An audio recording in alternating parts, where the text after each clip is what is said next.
A continuación, hablemos de salud mental.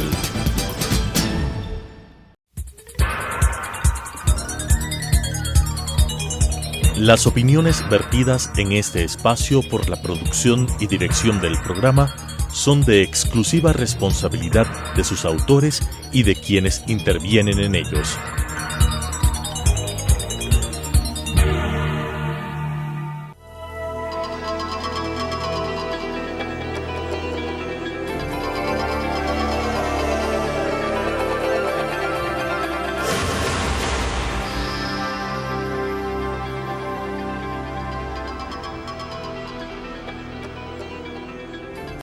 Buenos televidentes, buenas tardes. Nuevamente en su programa Hablemos de Salud Mental.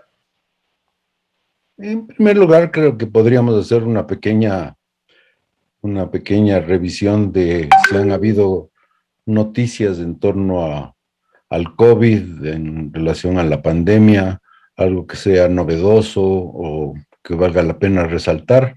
Aparte de que creo que somos de los primeros países, o de los pocos países que se adelantan a vacunar a niños bien chiquitos, ¿no? Sí, yo creo que este es un adelanto importante. De 5 años en adelante ya se está vacunando, ya se ha hecho el cronograma para este mes de octubre. Eso por un lado. Y por otro también ya la decisión, inclusive ya ha comenzado la tercera dosis, ¿no? La tercera dosis en este momento ya para personal de la salud. Para personal de la salud, así es que algún rato estaremos involucrados en eso. Me supongo que será como la vez anterior. Es interesante incluso que se haya aprobado la utilización de una vacuna distinta a la que originalmente se recibió, si es que es el caso, porque mucha gente del personal de la salud, como fuimos de los primeros en recibir vacunas, fuimos casi todos vacunados con Pfizer, pero ahora la tercera dosis o la de refuerzo va a ser de AstraZeneca, me parece. Sí, así es lo que han anunciado. Claro, los primeros fueron de Pfizer y luego fuimos de Sinovac, entonces tendremos un cruce de marcas ahí. Pero al parecer ese cruce de marcas justamente dan resultados muy halagüeños. Hay algo de experiencia en España en relación a esto. Y sería, por ejemplo, en el caso de los que recibimos Sinovac, y vamos a recibir la tercera dosis de AstraZeneca, si es que eso se llega, pues tendríamos dos mecanismos diferentes, ¿no? Porque las vacunas son de mecanismo diferente, la una de virus atenuado y la otra, pues, prácticamente de diseño, ¿no? Y Pfizer y AstraZeneca sería el mismo caso, digamos. Claro, sería el mismo caso. Que es un virus atenuado y la otra es a través del ARN mensajero. Otro aspecto importante que he visto en estos días, me parece que ayer o el día de hoy, la no aceptación de la vacuna de Sinovac en algunos países europeos. No sé qué tanto tenga eso un fundamento científico o un fundamento más bien político, ¿no? Es parte de una especie de política, ¿no? Es que lastimosamente la Organización Mundial de la Salud todavía no ha declarado abiertamente que las vacunas chinas son igual de benéficas que cualquier otra. Sí, como que no lo admiten, ¿no? No ha habido una declaratoria al respecto. Y claro, entonces la gente que ha sido vacunada con Sinovac no puede visitar ciertos países que no han recibido la información oficial, digamos, de que es una vacuna válida. Entre esos Rusia, ¿no? Pero bueno, el asunto es una cuestión de carácter más bien burocrático y, como tú dices, alguna cuestión, un trasfondo político. Pero claro, no han dicho que es buena, pero tampoco han dicho de frente que es mala, ¿no? Y hay países enteros que han sido vacunados con Sinovac, básicamente, ¿no? Nosotros mismos, 68% dicen las informaciones oficiales, 68% de los vacunados en Ecuador hemos recibido la Sinovac. Creo que todos estén planeando visitar algún país europeo, pero para algunos sí va a ser una restricción. Creo que todo Chile, por ejemplo, creo que Uruguay también, y En toda China, China. para empezar. Ahora hay ciertas noticias también de que como que viene la cuarta ola, la quinta ola. En Rusia han declarado un feriado obligatorio de un par de semanas.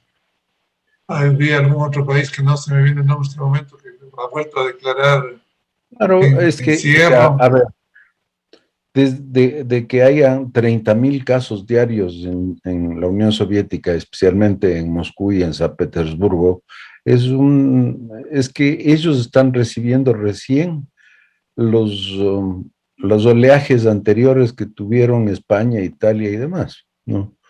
Porque España, pese a que hay un pequeño incremento, el número de nuevos casos sigue siendo bajo. No sé si es que el cambio de estación, el comienzo del otoño y aumento de días fríos, está aumentando las posibilidades de que la gente esté más en lugares cerrados y no en lugares abiertos, y eso incrementa las posibilidades de contagio. Y hay que tomar en cuenta que en la Unión Soviética, bueno, Rusia más bien dicho, no hay un número muy alto de gente que se haya vacunado. Sí, al Ellos parecer, no creen mucho en su propia vacuna, en Sputnik, y quieren una vacuna diferente. parece que no hubo la aceptación total de parte de la población de voluntariamente acudir a puestos de vacunación. Claro, todo eso yo creo que sí está influyendo en estos Entonces, rebrotes de casos que esperemos que no llegue acá. pasándoles la factura. Ahora, nosotros tenemos un buen número de gente que ya está vacunada en la segunda dosis, es decir, totalmente vacunada. La población de niños que está asistiendo a clases, que es de donde podría volverse a contagiar a algunas personas, están siendo vacunados, e incluso ya niños chiquitos, ¿no? Se espera que para noviembre se alcance ya el número de casos de gente vacunada que nos permita hablar de una protección o Esta inmunidad colectiva de rebaño que se han dado a mencionar. Inmunidad de rebaño, que se llama. Ahora, ojalá no estemos también muy optimistas, porque ya he visto que se aumentan los aforos, los estadios van a recibir la mitad de la gente, los centros de diversión nocturna también. Sí hay que hacer un llamado a la gente que mantenga ciertas precauciones, ¿no? El asunto no está terminado, ni mucho menos. Yo creo que ha costado muchísimo el esfuerzo de la vacunación masiva, ha sido excelente, pero todavía hay que tener ciertas restricciones. No creo que sea ya para pensar que estamos libres de problemas. Sí, así es. Bien, entonces más o menos ya creo que hemos cubierto la parte de noticias en torno a COVID y pandemia, o se te ocurre alguna otra cosa. No, creo que eso ha sido en los últimos días lo que ha destacado, las informaciones que hemos tenido. Sí. Bueno, no está directamente relacionado, pero está conectado. Esta postura interesante en relación a una especie de juicio político y juicio por lesa humanidad al presidente Bolsonaro por no haber tomado las debidas precauciones y actitudes de dirigente preocupado por su gente en relación a la pandemia, y haber demorado decisiones que ha llevado a que Brasil sea el segundo país del mundo con mayor número de muertos también. Es interesante, ¿no? Es interesante. Ahora, también, claro, hay que ver el sistema de organización política que tiene Brasil. Es un país federativo, en el cual pues, las autoridades de menor rango, el presidente, también tienen importante poder de decisión, ¿no? Entonces, sí, yo creo que Unas políticas también habrán matizado eso.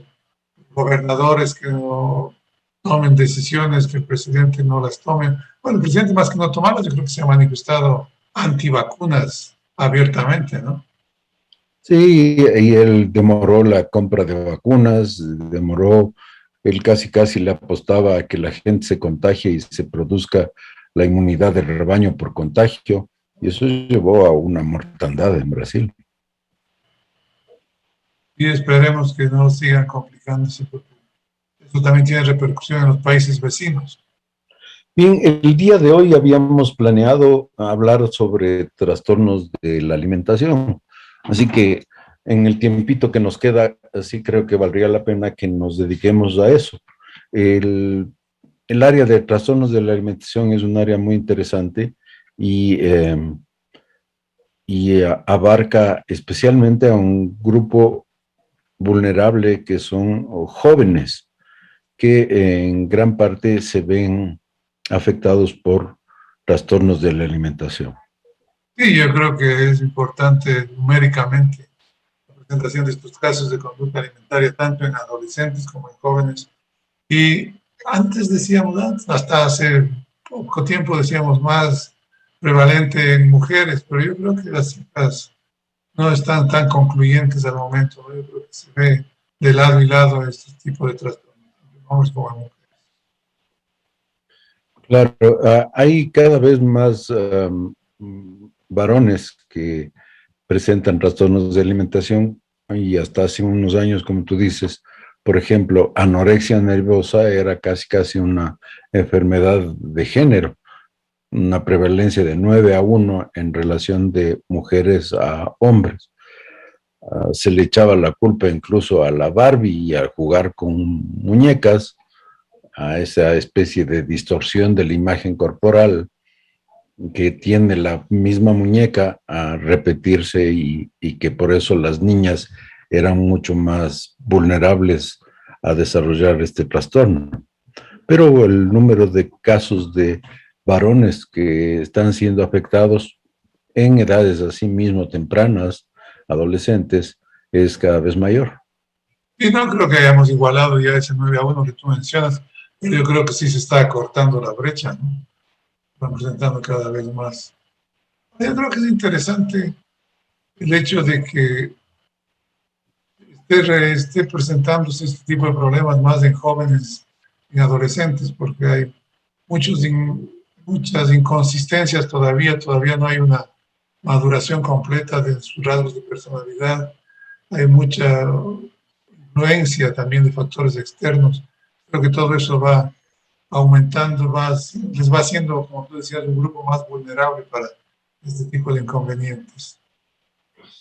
Creo que dentro de los trastornos de ansiedad que cubrimos en semanas anteriores, topamos el llamado trastorno obsesivo compulsivo, es decir, ideas o pensamientos que se inmiscuyen en la mente de las personas prácticamente sin que las pueda controlar y generan una serie de conductas porque generan mucha ansiedad, es decir, pensamientos que hablábamos de contagio, de enfermedad, pero en el caso de la anorexia, que cae dentro del espectro de trastornos, el trastorno llamado anorexia nerviosa, que no es un término adecuado, porque anorexia quiere decir que no se tiene apetito. En el trastorno llamado anorexia nerviosa, no es que no tengan apetito los jóvenes que dejan de comer, es decir, es un acto voluntario, es una decisión no comer, porque tienen miedo a engordar o a ser gordos. Entonces, el pensamiento obsesivo es un miedo a engordar y la conducta compulsiva es evitar el alimentarse adecuadamente o en algunos casos evitar alimentarse o producirse vómito en forma voluntaria para perder lo que habían comido. O exagerar en actividad física también para que no dar lugar a acumulación de grasas que les lleve a subir peso y hacerles verse gordos, como es el temor que tienen. Lo que tú mencionas, yo creo que todavía es un punto interesante en el sentido de que hay desacuerdos entre situar en las grandes clasificaciones de los trastornos mentales, de situar los trastornos de conducta alimentaria, la anorexia sobre todo, en el espectro obsesivo. Yo creo que tiene mucho de obsesivo, pero como que todavía hay voces que defienden que sería una categoría aparte de trastorno, de enfermedad. No lo aceptan plenamente. Yo creo que está, como te digo, dentro del espectro obsesivo y habría esta particularidad de que la temática obsesiva estaría exclusivamente relacionada con el aumento o pérdida de peso. Sí, bueno, esa discusión de carácter académico no sé si tenga mucha justificación desde el punto de vista práctico. Hay una obsesión y hay una compulsión, o sea, hay una idea obsesiva que genera ansiedad y para combatir esa ansiedad se genera una conducta que tiene como objeto disminuir la ansiedad. Si eso no es obsesivo compulsivo, ¿qué otra cosa puede ser? Lo mismo que si no quisieran incluirle dentro del espectro obsesivo a las personas acumuladoras. No, pues es lo mismo, o a los hipocondríacos. Es simplemente variaciones sobre cuál es el tema de la obsesión y las diferencias propias de las conductas que tratan de disminuir la ansiedad que produce la obsesión. Sí, serían unas más diferencias de la plastia externa, ¿no? De la forma externa que se presenta, pero el mecanismo sí creo que tiene mucho de eso. El núcleo es exactamente el mismo. Aquí no hay miedo a estar tocando gérmenes o demás, o qué sé yo, acumulando cosas o ordenando cosas, pero hay una idea obsesiva, un miedo o una idea obsesiva que genera miedo, que es el miedo a engordar. Y se vuelven obsesivos en relación a la cantidad de calorías que cada alimento tiene. Y miden las cosas, y pesan las cosas, y se saben, las chicas o los chicos que desarrollan anorexia se convierten en verdaderos expertos en nutrición, se saben cuántas calorías va a tener cada grano de arroz. Eso, si eso no es obsesivo, ¿qué es? Sí, yo creo que eso todavía se defiende por sí solo, ¿no? Los síntomas son muy claros en ese aspecto. Y es un cuadro que realmente pues, es de difícil evolución, difícil tratamiento y que puede llevar a complicaciones tanto físicas como emocionales. Y generalmente pues este tipo de pacientes hacen una primera consulta, un primer acercamiento a través de los problemas físicos, metabólicos, diría yo, que empiezan a tener, ¿no? Entonces, cuando se ve toda esa conducta restrictiva, esa conducta de evitar el comer, esa conducta de comer lo menos posible o de buscar cosas que a criterios de ellos es lo que menos les hace engordar o que menos calorías tienen. Ahora, como tú dices, es una entidad de difícil tratamiento porque el abordaje para este tipo de trastornos tiene que ser multifactorial. Es decir, no se trata de un simple trastorno que va a ser abordado desde el punto de vista metabólico o nutricional, es decir, no es cuestión de llevarle a un nutricionista para que le dé una dieta adecuada, ni es cuestión de llevarle a donde un médico, ya sea internista o ginecólogo, porque uno de los síntomas que aparecen en estas personas, especialmente pues, específicamente en las mujeres, es, por ejemplo, la pérdida de la menstruación, ya dejan de menstruar, porque han perdido tanto peso que el organismo decide que ya no va a ovular, porque no se puede dar el gusto de estar perdiendo sangre mensualmente si están tan delgadas las personas. No es un problema de carácter ginecológico, no es un problema de carácter médico. Incluso, yo diría, en muchos casos se necesita la participación de dentistas porque algunas de estas muchachas que combinan la restricción de comer con el vomitar se van destruyendo los dientes por la presencia permanente de una buena cantidad de ácido y daña el esmalte de los dientes. Es decir, es una cuestión global que no es fácil de abordar porque nos topamos además con la gran inconveniente de que no quieren ser curadas, pues, porque no admiten estar enfermas, ni han ido, en la mayoría de los casos, voluntariamente a buscar ayuda, sino es una preocupación de carácter familiar al ver que sus hijas cada vez, o hijos, están cada vez más delgados, y no quieren comer, y ven cómo se van mm, afectando su salud física o se los ve deteriorándose día a día. Claro, y no, como se dice, no admiten que tienen un problema, ¿no? Y al no admitir, pues no hay la mínima colaboración que siempre se requiere en este tipo de casos, en todos los casos de trastornos de esta índole, ¿no? Si no hay esa colaboración, pues claro, difícil. Que además acepte que el psiquiatra, el psicólogo, el nutricionista, muchas veces el médico internista, que tiene que corregir, el odontólogo, que tiene que corregir ya los daños que ya se ha provocado esta restricción alimentaria tan severa que se ve en este tipo de pacientes. Entonces eso dificulta notablemente. De por sí el trastorno ya es difícil en su evolución, pero al dificultarse extremadamente las formas, los tipos de tratamiento que podríamos intentar, pues se complica más. Claro, la participación de los psicólogos es fundamental desde el punto de vista de terapia individual y terapia familiar.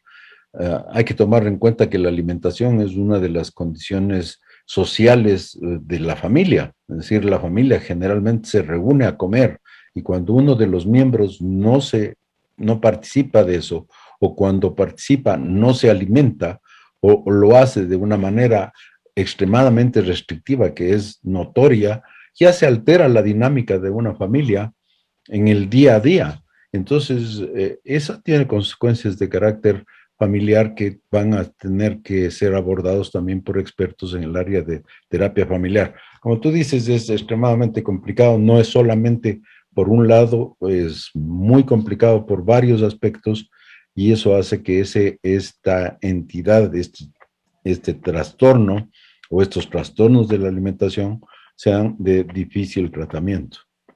Yo sí creo que es importante la difusión que se puede hacer de estos temas, porque por ejemplo una chica adolescente, la familia detecta que va a ser la primera en detectar estas conductas, pero le justifican o no le dan mucha importancia, atribuyen a la edad, a los cambios conductuales que se ven en la adolescencia, y generalmente empezamos a ver este tipo de problemas ya cuando ha avanzado muchísimo y ya tenemos inconvenientes y complicaciones físicas y emocionales. Claro, hay otras gentes que dicen que es cuestión de darles 3 nalgadas, de que coma bien y punto, ¿no? No es hambre caprichoso, ya, a comer. Y no va por ahí. Tampoco la especie de, no, pero está preocupadita por su peso y quiere verse bien. Y está bien, o sea, que los adolescentes quieran verse bien, me parece magnífico, que se alimenten adecuadamente, pero claro, estas chicas se van matando, y es literal, se van matando de hambre, porque el porcentaje de gente que muere por anorexia nerviosa es alto, es como cualquier enfermedad casi que diría mortal. Alrededor del 10-13% de chicas o chicos que tienen este trastorno van a morir. Es que hay una serie de complicaciones cardíacas, por ejemplo, que a veces llevan a cuadros realmente dramáticos, perdón, metabólicos. El organismo se come a sí mismo el rato que le estás matando de hambre, y se come el músculo, y el corazón es músculo, y entonces la causa más frecuente es paro cardíaco. Esto ya se documentó desde uno de los primeros casos y más publicitados, desde la chica cantante del grupo Los Carpenters, que justamente murió con un ataque cardíaco. Y así después hubieron muchísimas muertes de modelos que un tiempo se dio porque cada vez más flacas y más flacas para ser modelos, hasta que incluso la misma comunidad del vestir o de las modas prohibieron que si es que estabas por debajo del índice de masa corporal normal, no podías trabajar de modelo, para frenar esta especie de avalancha que hubo hace unos años de chicas muy jóvenes, muy flacas, que querían ser modelos, y muchas de esas murieron. Entonces, una cosa que, como tú dices, debemos difundir y creo que le vamos a dedicar por completo la próxima semana a este capítulo de trastornos de la alimentación para difundir más y que la gente pueda estar informada al respecto. Para mencionar ciertos detalles que son importantes, sobre todo en la detección temprana de este tipo de inconvenientes. De acuerdo, así lo haremos, quedamos comprometidos en ese tema. Muy bien, nos vemos la próxima semana para que sigamos hablando de salud mental. Hasta la próxima semana. Buenas tardes. Las opiniones vertidas en este espacio por la producción y dirección del programa son de exclusiva responsabilidad de sus autores y de quienes intervienen en ellos.